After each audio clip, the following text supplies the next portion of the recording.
Good afternoon, everyone, and happy opening day.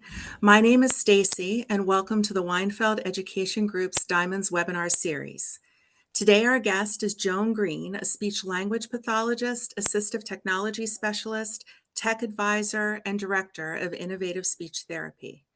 Joan has provided forward-thinking speech therapy services for the past 30 years. She received her undergraduate and graduate degrees at Northwestern University. After spending time working in hospitals, rehabilitation centers, and home care, she formed Innovative Speech Therapy in the Washington, D.C. area in 1992.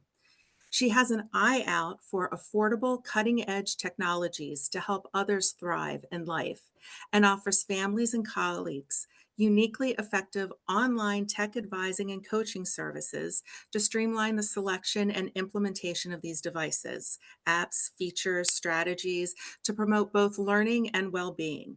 More information on her services can be found on her website at innovativespeech.com. It's my pleasure to now introduce you all to Joan. Well, hello, everybody. Thank you so much. I'm going to go ahead and share my screen. I am thrilled to be here today. One of my favorite things to do is to present about technologies that can be helpful for people. And so today we're talking about empowering learning for all, exploring free inclusive tech tools for student support. And I want to give a shout out to Weinfeld Educational Advocacy Associates. And I think that Rich, a long time ago, put me in touch with Proofrock Publishing, which actually no longer exists. It was bought out. And it was because of him that I got to publish a number of books. So I've written 4 books on assistive technology. And I just wanted to give Rich a shout out for that. So I am the founder of Innovative Speech Therapy. I've been doing this for a long time, and I've just gotten more and more away from traditional speech therapy and into helping colleagues and families figure out how to leverage the benefits of tech. So as you can see here, I offer a number of different services. I'm really into offering courses and webinars, and feel free to check out the website to learn more. And today what we're going to do is I'm going to talk about sort of that lowest hanging fruit. What is the tech out there that's readily available that you can use to make the biggest impact? Because often just 1 or 2 changes can really change the trajectory of success. But let's just take a minute, because I want you to be really involved in this presentation to actively think and learn. And so if you could, in the chat, you're not able to see how it's set up, what other people type, but if you could just type in, what are some challenges that the learners are facing that you are looking for solutions to make life easier for them? What are some of those? Just go ahead and type in the chat.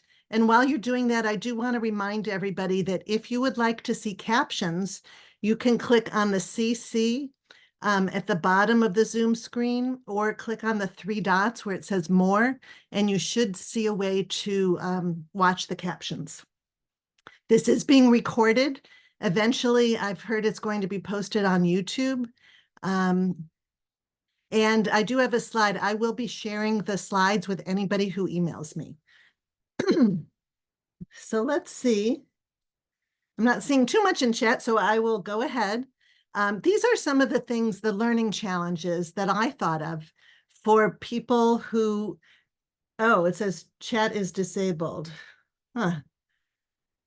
Okay, sorry about that. I wanted this to be a little more interactive. I guess it wasn't set up that way. But in my webinars, I do a lot with the different chat. But you could use the Q&A for that if you want. If you want to just type into the Q&A different challenges, if there's specific challenges that your student is facing. Oh, Anna says it works now. Thanks for changing that. So a student or an adult can have trouble with distractibility, memory challenges, reading challenges, time management, executive functioning, anxiety and stress, difficulty with abstract concepts, Um, I see that someone wrote in time management supports for college students who still don't have executive functioning rhythm. I work a lot with college students and high school students who just don't use calendars and task managers and a system for organization of documents. Somebody said too many technologies, professors using all sorts of different ones and inconsistently. It's difficult to get started writing and getting out the knowledge that they have. Um, Somebody's asking about speech to text, dysgraphia. So there are a whole lot of issues here, lots and lots of learning challenges, which many of us know too well. Access to the adaptive technology. And let's focus on some strengths. So take a minute just to think about the strengths of the learner. What might technology bring out and give them access to that without the technology? So these assistive technologies are really important because without them, a student might not be able to access the curriculum, demonstrate their knowledge, stay engaged.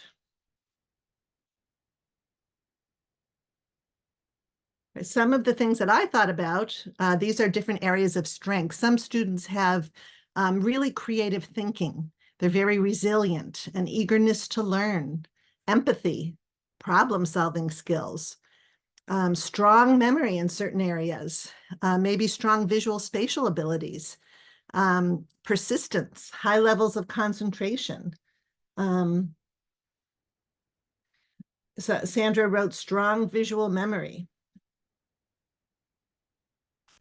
So there are a lot of strengths, and what we want to do with technology is leverage tech, maximize these positive strengths and minimize the negative impact of weaknesses, right? We want to try to help them be the best that they can be.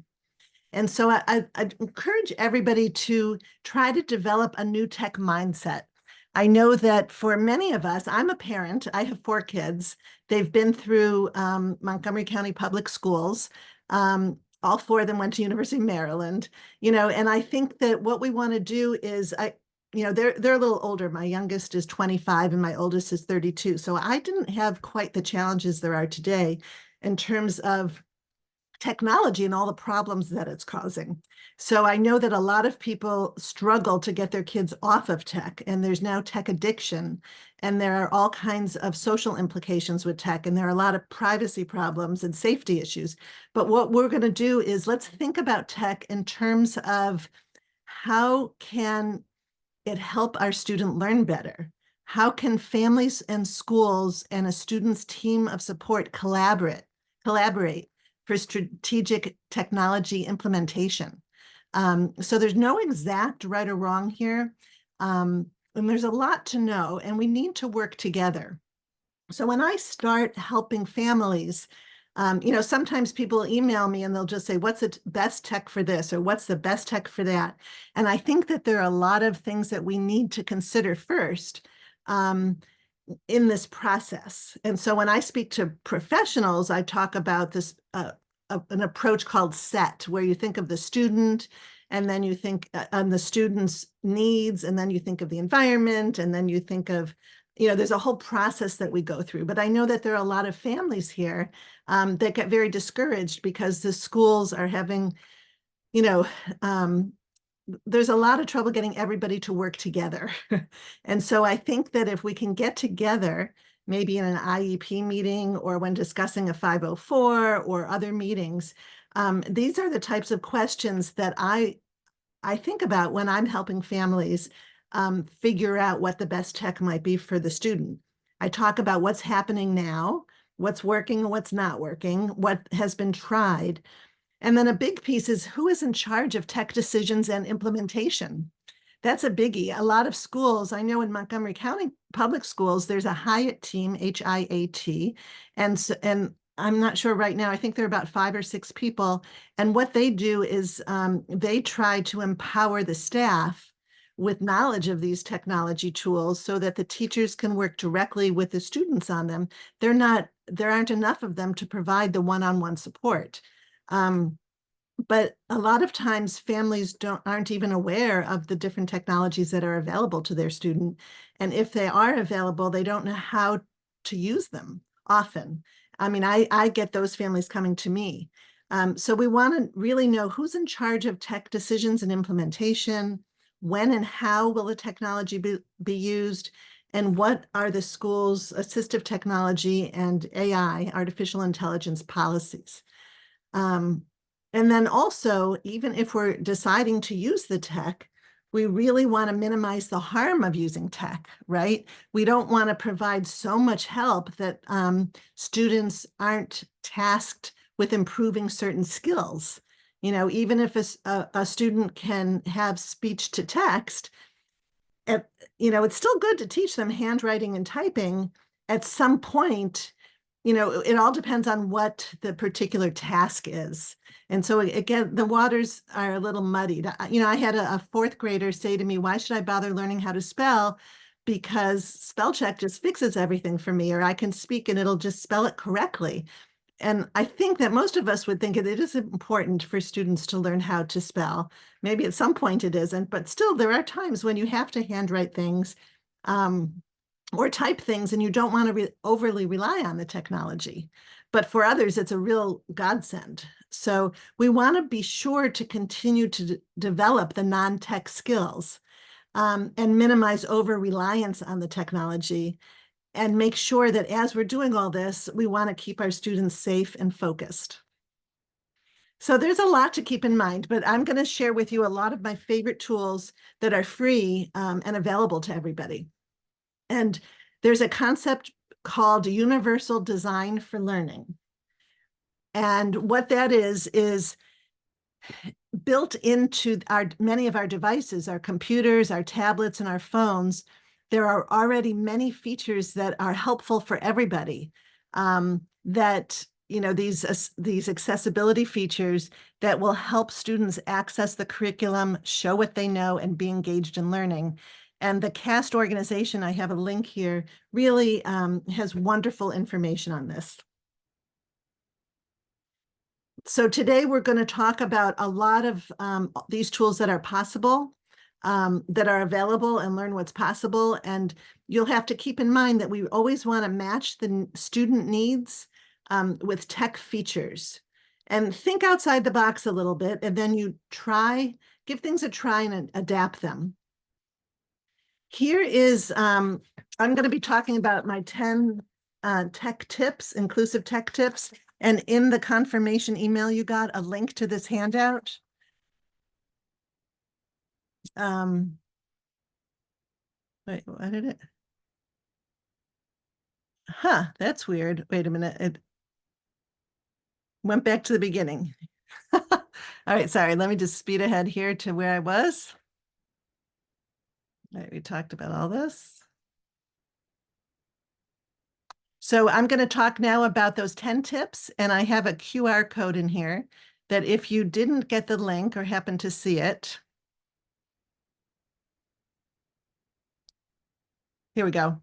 You can hold your camera up and you can, in your camera, you'll see a link that'll show up. And if you tap on it, you can put in your name and email and download this.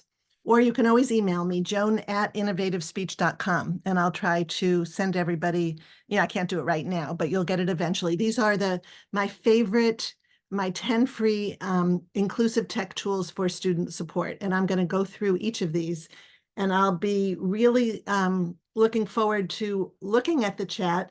And if you've tried any of these tools, let me know how it's going for you. And again, feel free to email me, joan@innovativespeech.com, and I will send you all the copies of these slides. So don't worry about writing everything down, just whatever pertains to you, you can make note of. So we're going to start with tech tip number 1. And this is using text to speech and a variety of read aloud features. So this ability to have text read aloud is a feature that is currently available on all computers, phones, and tablets for free. You just have to configure them. It's also available for browsers, Edge, Chrome, and Safari. So you just have to know how to get in and turn them on. The process depends on the device, the operating systems that you're using, and the format of the material. So there are a lot of options and it can get a little bit complicated. But I'm going to go through my favorite ones for this first tech tip. So one of my favorite extensions is called Read and Write for Google. It works in Chrome and it also works in Edge. And so there is a premium version that costs money, and a lot of school districts make it available to students who might have dyslexia or dysgraphia, documented reading and writing challenges.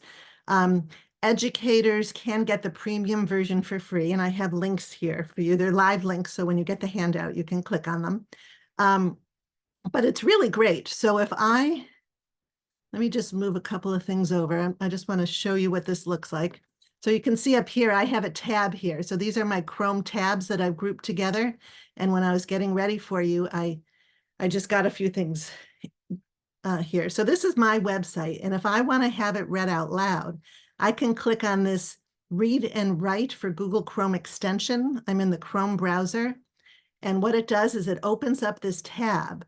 And so the feature that I'm going to show you now will remain free forever. Some of these other premium versions that are excellent learning tools will go away. They won't be able to work if you're in the free version, but this hover speech is really great. If you click on it, it turns purple, and then wherever you put the cursor, it's just going to read out loud. IST offers a uniquely effective guidance empowering individuals, families, and professionals with state-of-the-art local and long. So you can go, you can always go into settings and you can configure the rate of speech, the voice, and all kinds of other things to make sure that it's something that the student Hello likes. and welcome. Sorry about that. I also have Speechify over here, which is another one. 1-800-IST-478. 1-800-IST-478. The coding equals the same class. All right. I'm not going to do, I think I'm getting a little interference between too many things being open. I'm going to close this right now. So you have to be careful how many things are open at a time. I'm going to turn off Speechify. Speechify is another really great tool that I have in here. But, and here it is right here. So you can go to speechify.com and there is a free version that you can choose some voices and you can choose the speed and it just shows up where you need it. It's really great. There's also a premium version, but for many students, what I like to do is show them different options. And I really think that as kids get older, they should know how to have speech read aloud on any device that they're on. I mean, it's just sort of a skill that they should develop and know about these different tools so that when they want to read material, they're not held back by reading challenges. If you're in the Chrome browser, you can go and use, if you're on a Chromebook, you can go where the time is, and you can customize how to have the text read aloud for you. So you click on that clock on the bottom right and go into the accessibility features to enable text to speech. If you're on any of the Windows apps like Microsoft Office 365, here's an example, or Word for the web, where whenever you're in a Microsoft app that's online, there's something called Immersive Reader that's included. It's just included, you don't pay anything else. And if you enable it, you can have text read aloud. And it has great voices and you can customize it to look, to get rid of the clutter. There are a lot of great features. So if you're in the Microsoft world, look up Immersive Reader. And then if you're in the Edge browser, you can use it to read anything aloud that's online. So Immersive Reader will show up in Edge to read anything out loud for you. I'm going through these sort of fast because this is all just tech tip number one. And again, you can always get these handouts. If you're on a Mac, you can always go to the Apple menu and go into the accessibility features and then highlight text and have it read aloud. I don't think the voices are as good, and I don't think the highlighting is as good. So I usually don't use this feature, but it's there for everybody. And then if you're on an device, an iPad or an iPhone, you can dig into accessibility and enable it and have all of the text. And all of this is accessible text. So it means you have to be able to select it. It's not just in a photo. But if you can select the text, you can customize it so that you can read, so it'll read the text out loud to you. And if you have an Android phone, you can configure the talkback feature. And here are the steps for that. So just know that on any of these devices, you can have text read aloud for you. I see Anna says, can you change it to a different language? A lot of times you can, yeah. And there are different tools. So for example, this Google Lens, this is a really terrific app. So I'm on an iPhone, and so to use it, I download just the plain old Google app with that colorful G, which is free. If you're on an Android phone or tablet, I believe it just shows up in the camera. And so what you do is you'll see a picture of this Google Lens, like this square, sort of looks like a colorful camera. And this is what it looks like on the right. I was just sort of putting the camera so that it looked at a business card, an old business card that I have. And then when you select text or select search, it depends on what operating system you're using and what version. What it does is it automatically highlights the text that's there, and then you can just tap on the text and it reads out loud to you, and it can translate, and it's all free. So if we're traveling to a country that speaks a different language, and Google covers so many different languages, and there's a menu, you can use that to translate the menu into English. Or if there's a sign, I love to go to different grocery stores that feature different ethnic foods. And a lot of times there's not a lot of English there. And so I can use that to use Google Lens to read aloud and translate for me into English. Very cool. Okay, so that's all tech tip number 1. I don't think there are any questions that I've missed. Okay, let's see.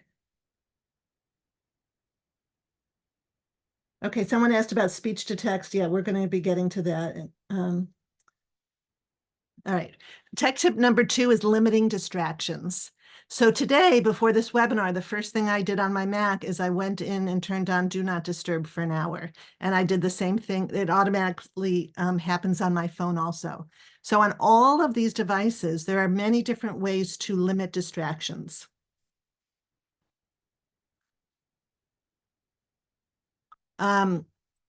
The research says that, a lot of students are trying to multitask, right? They're trying to listen to something or do 2 things at once. And really, we lose a lot of the quality of our work when we shift between them. And we really want to help students and ourselves really get in a good state of flow to be productive and function at our best.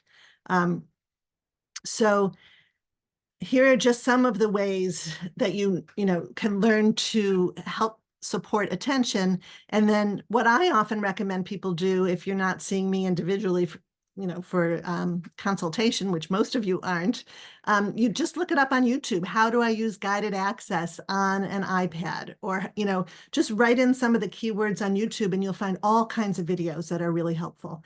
But knowing what exists out there is the first step. So guided access is good for any of the iPhone and iPad devices when you want to lock somebody in an app so that they can't exit. So if you want them to be really practicing something.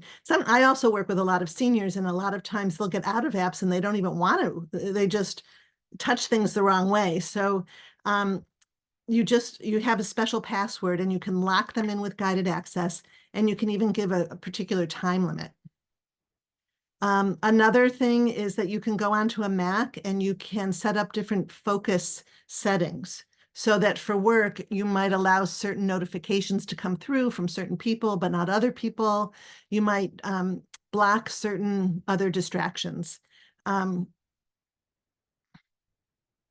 the Microsoft world, there's a whole focus section here, again, where you can stop all notifications for a certain period of time, and set up lengths of time for focus and breaks.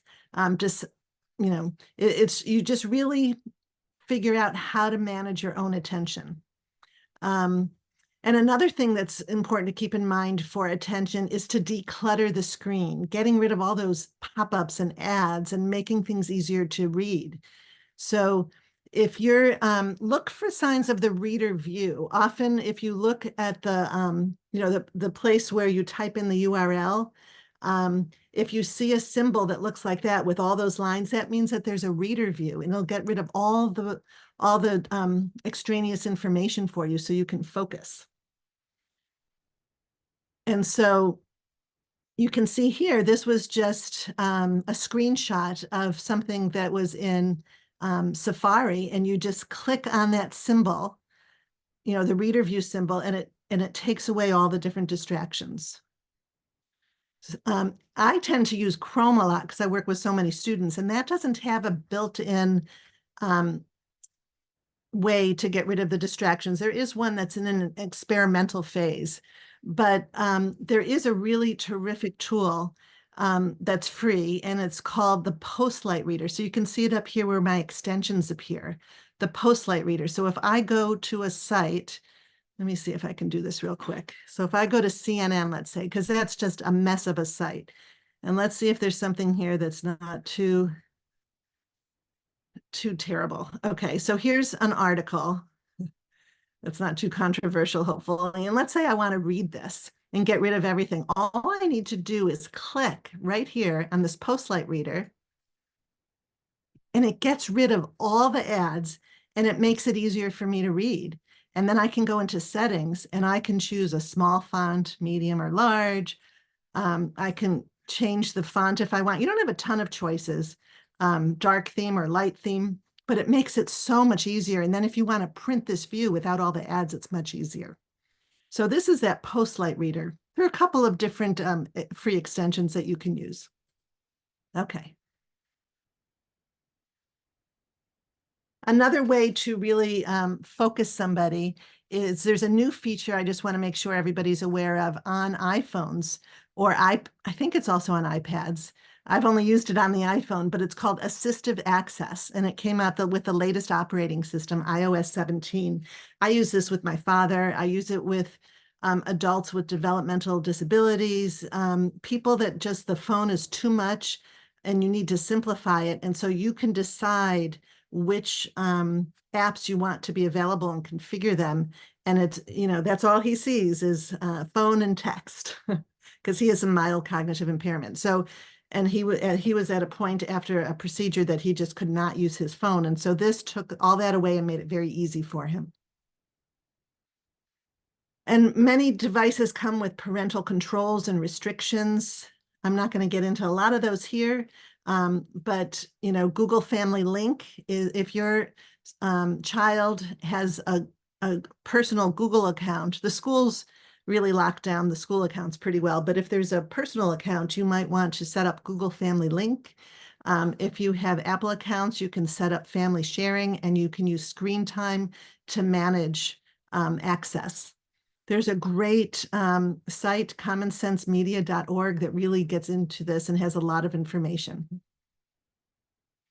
And here are a couple of apps. Stay Focused is one, Marinara is another one, apps and extensions that can really guide somebody into helping themselves stay more focused in deciding on what the primary sources of distraction are, and blocking those, and encouraging people to take breaks at certain intervals.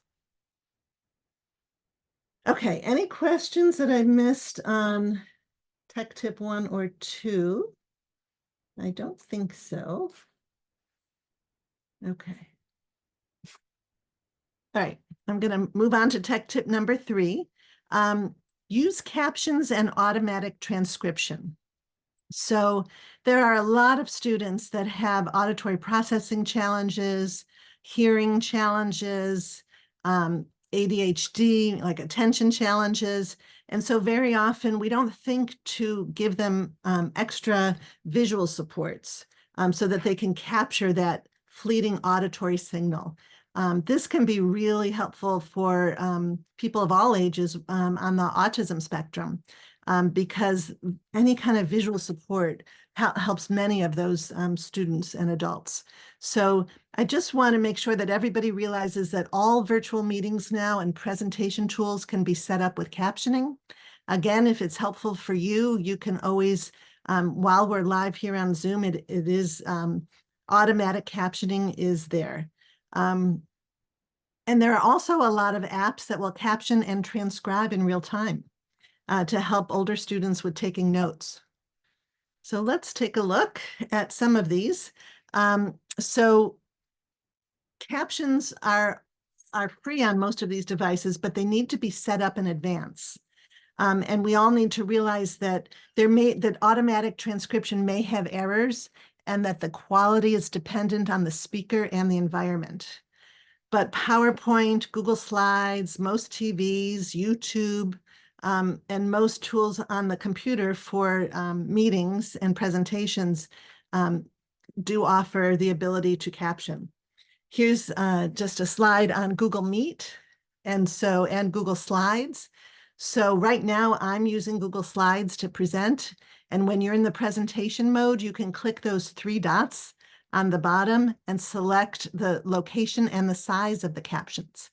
If we were on Zoom now and captioning was not enabled, I would have used the captions of Google Slides. But I think it's really nice when people can decide whether or not they view the captions. So I get a little distracted when I see the captioning with me talking. And so I turn off the captioning, and other people might get distracted too with the captions. Other people really rely on it. I know I do. If I have a slight hearing impairment and if I'm watching TV and we can't turn it up, we have to stay real quiet. I'll just put on captions and work that way. Google Meet is really fantastic because all participants control their own captioning access, and you don't have to have the host set it up. Because a lot of people that have Zoom don't realize that Zoom offers automated closed captioning, but the host has to set it up in advance of the meeting settings. And everybody, even with a free account, can have access to that. Now for paid accounts, so this isn't free, but I have a paid account to Zoom, and it is so amazing what AI is doing now. You can get entire transcripts, automated summaries, smart chapters, and action items. It's incredible. And then there are some apps to support conversations, and these all offer, I'm pretty sure they're either free or have some features for free, but they're so good that I really wanted to include them.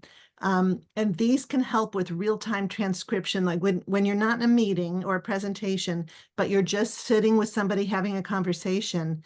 These are fantastic apps to automatically caption what somebody's saying. And some make it really big and take up the whole screen. So if you know somebody with a significant hearing loss, or somebody with auditory processing problems, or if there's a lot of background noise, or someone with autism, or an autistic person, these might be helpful to support conversation. And with the Chrome browser, there's a feature that for any audio, it will automatically caption. You just have to head into the settings, and there's this little movable black box, and it will automatically show you the captioning. There's a new feature on phones that will automatically show captioning also. In iOS, you need iOS 16 or later, and there's a feature called Live Caption that will automatically caption a conversation, and it can also help when you're in a phone call. So that's really cool. So you can be talking on the phone to somebody, and if you can't hear the signal, you can just look at it. So it's like a captioning phone. I'm not going to get into too much detail with this. I might actually have an entire course on this topic. And these aren't all free. Glean is not free. I think they give you 2 weeks for free. But if you have an older student who's having trouble taking notes while listening in class, and you would like to get an automatic transcription that will take you can see the text and you can get an audio recording and you can upload images and you can make notes on things of important information you want to ask about. Otter.ai and Glean.co are incredibly great note-taking tools. You really have to have some instruction to learn how to use them well. They're also good for in the working world. You just have to make sure to get permission to record ahead of time. But these are really good tools to help with note-taking. There's a whole world now with AI of note-taking and summarization, and there's a lot out there. It's just hard to know what to look at, so I'm trying to help you zero in on a couple of my favorite tools. Let me check and see if there are any questions.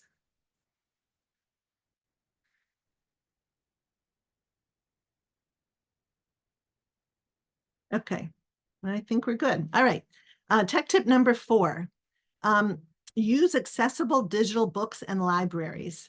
I don't think that we take advantage enough of some free tools that are out there for students with documented print disabilities. Everybody in the United States under 21 or younger, I think that's still it, can get a free account. So schools get organizational accounts, students get personal accounts or individual accounts.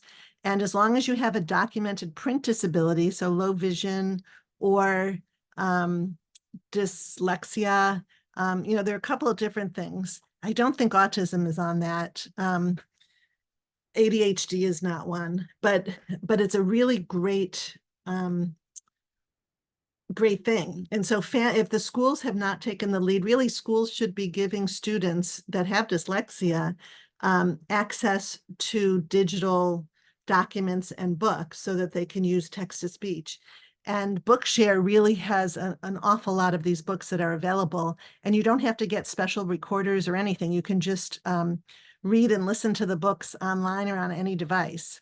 So for families that have students with reading challenges, I encourage you to take the lead with Bookshare and see and get access to books that need to be read, or all kinds of different periodicals. And this is the app that you would use for the Bookshare books. There are other apps too, but they're not free. But this is a book, it's called Bookshare Reader. And it really has good quality audio, and you follow along with the highlighted text. You can adjust it. You bookmark your reading spot for different devices, and it can read math, ML, and you can read offline on smartphones and things. So it has a lot of good features. It's gotten much better over the years. Learning Ally does cost some money, but I put it in here because it's only $135 a year, and many students prefer this because it's human narration. It doesn't rely on automated voices, but the automated voices have gotten a whole lot better. But again, here you have to qualify with a documented print disability. And then for everybody, you can use Libby or Hoopla, depending on what your local library. I know my parents, I always talk about my parents, but I've set them up with Libby and they just love it. They get the regular books with large print, but there are a lot of audiobooks, and you just connect your account with your local library, and you don't even go into the library. You just get the book for 3 weeks, and then you usually can only have it for 3 weeks unless it's available for renewal, or you can get on the waiting list for a book that's already taken out. So there's a whole world here of digital and audiobooks through the local library that's great.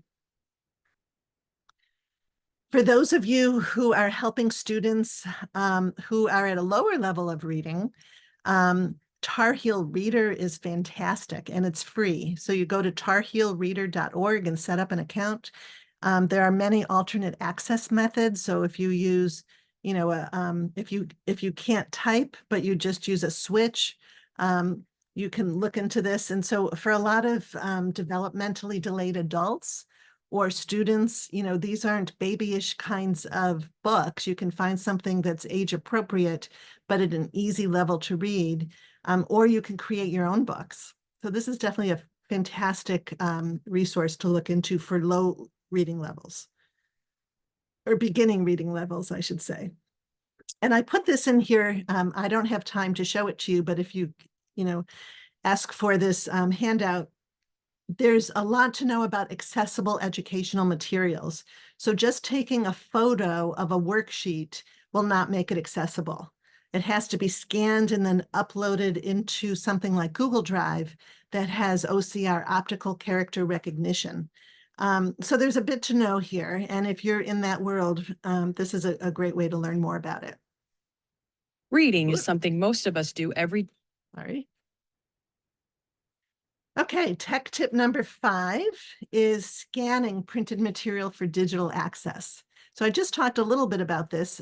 We want to make sure that worksheets and other papers are accessible. So if you're turning them into a PDF, the PDF has to be made accessible so that you can select text and have them read aloud, or you can annotate on top of them, write on them.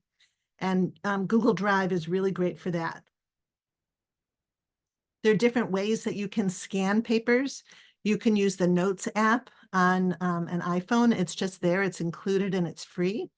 And then you can save those notes or send them off to a portal that's more accessible. Office Lens. Erin, can you close my door? Office Lens is also a really terrific tool, and it's free if you're in the Microsoft world, that you can use to capture an image, but you're scanning, you're not just taking a photo, and then you can make it into an accessible document that can then be read aloud. Okay, tech tip number 6, speech to text. And I know a lot of people are interested in this. So this is having your words converted into text. And all current computers and mobile devices can turn your speech into text. It's just a little bit tricky to learn about the best way. So if you are on a computer, what you can do is these are the shortcuts. So if you're on a Microsoft computer, you can use the Windows logo and H, and a microphone will pop up and you can start dictating. I'm on a Mac, so I could press my function key twice and a microphone pops up. If you're on a Chromebook, you can see there might be a microphone on one of the keys, or you can press search and D, but you might have to set this up the first time under accessibility. There's something called voice typing that is, actually, let me just show you. I'm worried that you guys, I want to go and I just want to go into settings. I'm going to show you how I got into live captioning. Oh, I thought my live captioning was on because I'm seeing captioning that I didn't want to see. Okay, it's not. Let me just turn this off. Okay. Here is voice typing in Google Docs. So most students are using Google Docs, and there's a terrific feature built in for free that a lot of people don't realize exists. You just click on tools and then go to the drop down, and there's voice typing. It's not a magic solution, but it does a really good job for people with typical speech. So let me just show you what that would look like. I thought, yeah. So here I am, and this is my demo account of Google Drive. I'm going to create a new Google Doc.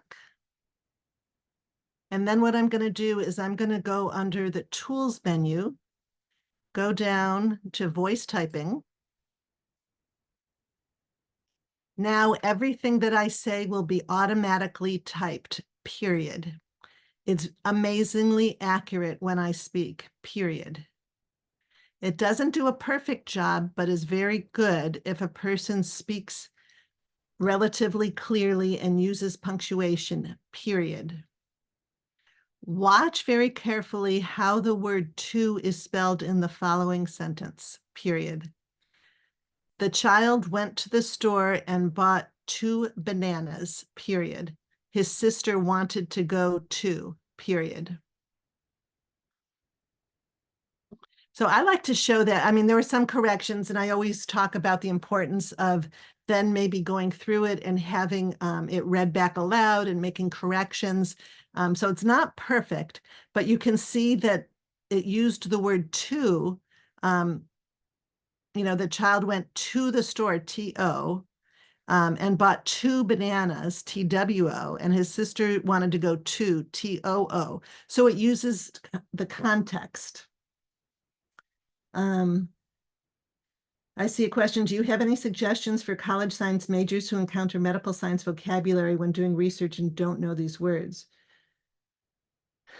Oh, so that's not speech to text, that's text to speech.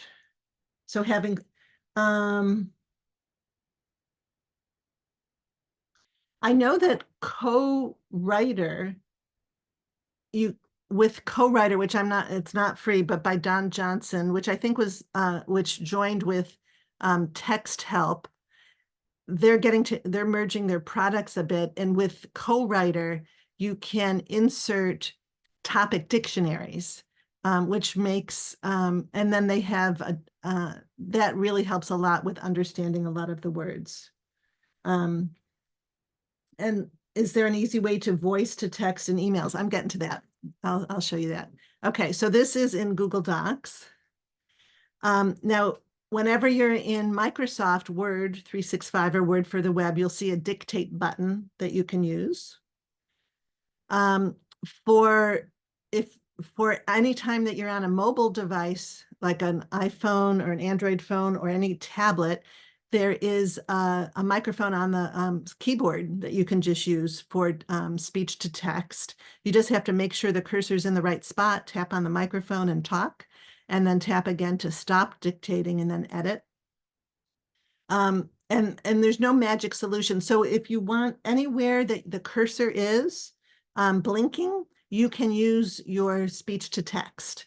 So if some browsers, the read and write for Google Chrome browser, you can use speech to text, but that costs some money. You can always use the built-in feature on your device. So, like I said, with text to speech, speech to text is a built-in feature on all the devices. And so you can use that feature wherever the cursor is blinking. I hope that, so you can use it in your email. So that was a question. Now, it's not perfect because some people have non-standard speech. And there are some tools like Voice It. And now there's a Google Project Relate. There are a few really cool tools out there that are beginning to emerge to help people, but they're not all free. So I'm trying to stick to free here. Tech tip number 7 is speech to audio. So a lot of times students and adults get distracted seeing their speech converted to text. And sometimes it just won't work at all because it's too slurry or there's a major stuttering issue or an accent. And so sometimes it's better to use speech to audio. And so there is, you can use this extension called Moat that you could look into, and there is, you can use it, not fully functioning, but there is a free version of this that you can create an audio file that's really helpful. And here's a video that I put in here that you can watch if this is something that you're interested in. I knew I wouldn't have time. Welcome to Moat, the #1 choice for educators. Tech tip number 8 is to plan ahead with calendars. I think one huge thing for students that's free that can help is calendaring, staying organized and planning ahead. A lot of people are using the paper planners, but everyone I work with, I really encourage to use Google Calendar and come up with a system to stay organized and plan ahead and work with time management. So I have an entire Google course. It's mostly parents and educators that take it that haven't really learned the ins and outs of Google. Apple Calendar is fine too, but a whole strategy for planning ahead and looking back and setting up reminders and notifications and color coding. And then there's a whole world of digital task managers, the Google Tasks, Microsoft To Do, Apple Reminders, really taking ownership. Students are pretty tech savvy. Not all of them are, but a lot of them are, but they don't think to use these built-in, readily available tools to help themselves stay organized. So I think it's just really important, predict how long things are going to take and check them off when they're complete. Google Tasks is very cool because it'll appear right in the calendar if you give it a time and a date. And that's something that's really good for recurrent events. And you can even have subtasks. I also really like Google Keep because that's, if I have a student that's totally overwhelmed, we'll open up, you go to keep.google.com. It's a free app you can use on all devices and just sort of brain dump everything that's stressing you out, everything you have to do, and put them in different notes. And you can share them and you can search for them and check them off when they're done. Tech tip number 9 is embracing AI as AT. I did a whole webinar on this, but I think we can't ignore it or turn it off or ban it. We have to learn how to leverage its benefits and minimize harm, because AI is in the future of our students. And that could be a whole talk, but I think, just thinking of AI is already built into translation tools and closed captioning and summarization. And speech recognition. I do want to show you this tool, which is really amazing. It's called Goblin Tools. So if I just go to goblintools.com, it's totally free. And I want to try to do something. Like, I'm just thinking of this now. Let's say I want to learn how to, anybody in the chat want to learn how to do something? What's something your student has to learn to do, or a report that they have to write? Wait a minute.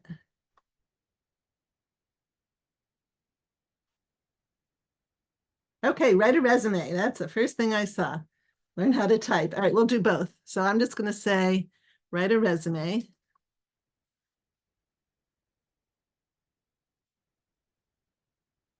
And then this is like it breaks it down into steps. Research resume formats, gather information on work experience, list education history, create a summary statement, include relevant skills, add contact information. And then like research, let's say gather information on work experience. Then let's say we need to break that down more. Identify previous job positions, list responsibilities, include specific details. And this is so cool. And then you can edit each one of these. You can estimate how long it's going to take. You can edit it. You can add subtasks, or you can remove it, or you can move things around. Let me give you a glimpse. So together, this isn't the be all and end all, but together, whoever's supporting the student could work with them on this, or just this is a great start.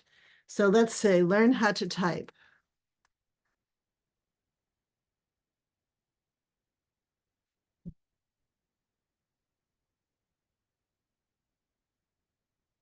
Research proper hand placement on keyboard, practice typing exercises to improve speed and accuracy, focus on using correct finger positioning for each key, utilize online typing tutorials. So let's have it break that down. I wonder if it'll recommend certain ones. Okay, so it didn't recommend specific ones, but it's very cool. I've writing research on the Civil War, learning how to make a bed, learning how to make chocolate chip cookies. It's really a cool thing. All right. All right, let's see. Generative AI, ChatGPT. I think that there are a lot of benefits to it, but you have to, schools, we have to come up with systems of how it can be used. But it can be used to proofread what you write. It can be, now you can use speech to text, and it can use text to speech. It can read the content aloud. You can have a chat back and forth with it. It's great for brainstorming ideas to include in an essay. It's great for creating an outline for a research topic. You don't want students to lose skills, but this can be used as a type of assistive technology to really help them.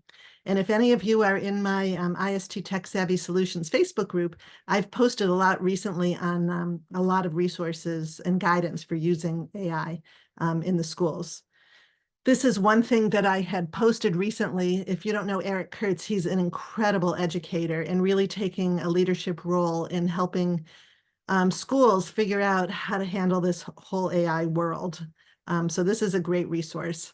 And I just posted this morning. This is a really great resource a teacher rubric for assessing AI tools. So trying to help decide which tools are okay and look into data privacy, ease of use, support, searching for AI, and I have the link here. It's really great. Sandra says, Goblin also has a formalizer tool to assist students in improving the quality of their writing. Yeah, it's great.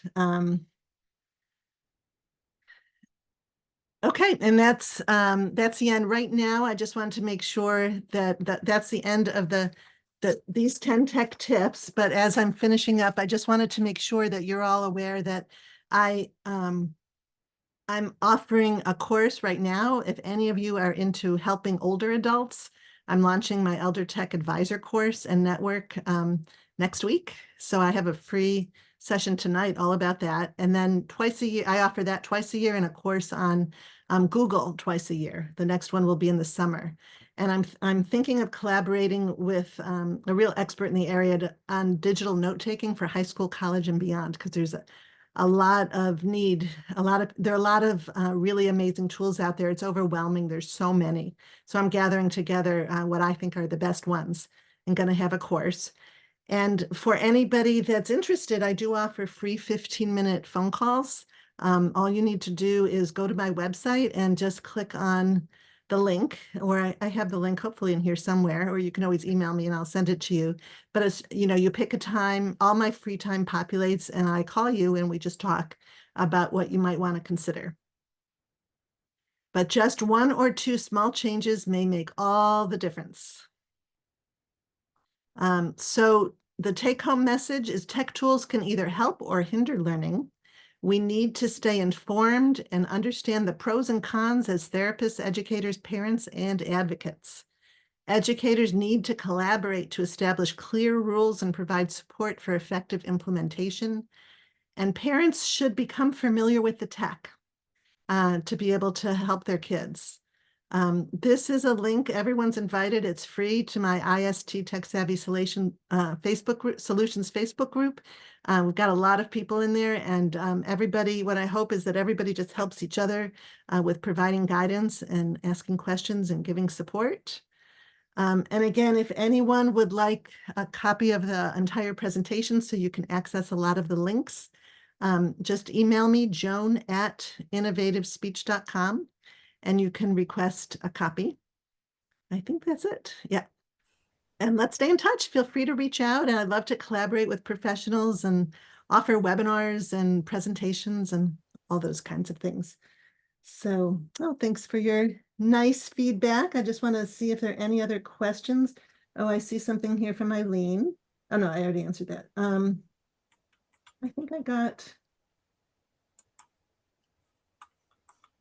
think I answered everything. Did I miss anything? Looking real quick, it looks like there's one last question. Are there good websites for teaching how to type for elementary school students? How to type. Does anybody, I haven't looked lately. There were some, I used to know them. I haven't looked lately. If you email me, joan@innovativespeech.com, I can research that real quick for you and get back to you. But in the meantime, does anybody, I'll watch the chat. If anybody has suggestions for websites to teach typing to elementary students, in my book, actually, so this is my book, and I had reviewed a bunch, but this book was printed in 2018, so I'm sure there's a lot more now. I just haven't looked lately, but let me look real quick to see what I recommended. Type to Learn, Typing Scout, Typing Club. Those were the ones I had talked about back then, but I just haven't looked. There's typingclub.com, typingscout.com, and then Type to Learn by Sunburst, Tap Typing. But again, I would have to, there's dance mat typing for the very beginner. I used to recommend that all the time. And then there's something called custom typing training that was for kids with special needs and was customizable. And that was at typingtraining.com. And then there's something for more adult oriented that was doorwayonline.org.uk/typing. So, there are a few. But feel free to email me and I can send some of those your way. Wonderful. Thank you so much, Joan. I have like a whole list of things now that apps I have to go and download, and I can't wait to start playing with it. This is going to be I mean, fun. there's a lot. I think just trying to, be aware of what's out there. I mean, there's a lot more too. I tried to stick to the free things and then just picking one or two things to try and having a collaborative approach, like not because the schools are struggling too, and there's not enough staff and there's not enough expertise around on all these. And the tech, it just keeps on changing and improving, really. And so I think we're all in this together to help students learn better.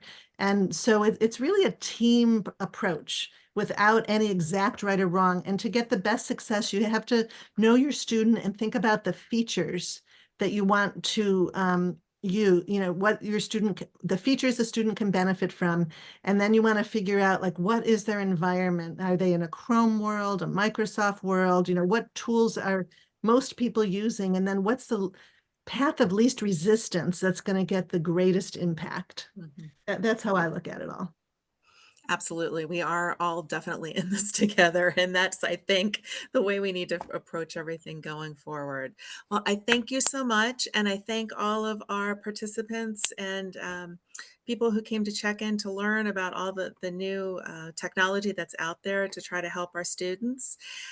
Just to remind everyone, this webinar will be replayed on the WEG website. Give us a couple of days to do some editing, and then it'll be available at our website at wegadvocacy.com. And I hope everyone has a wonderful afternoon. Thank you. Bye-bye. Bye-bye.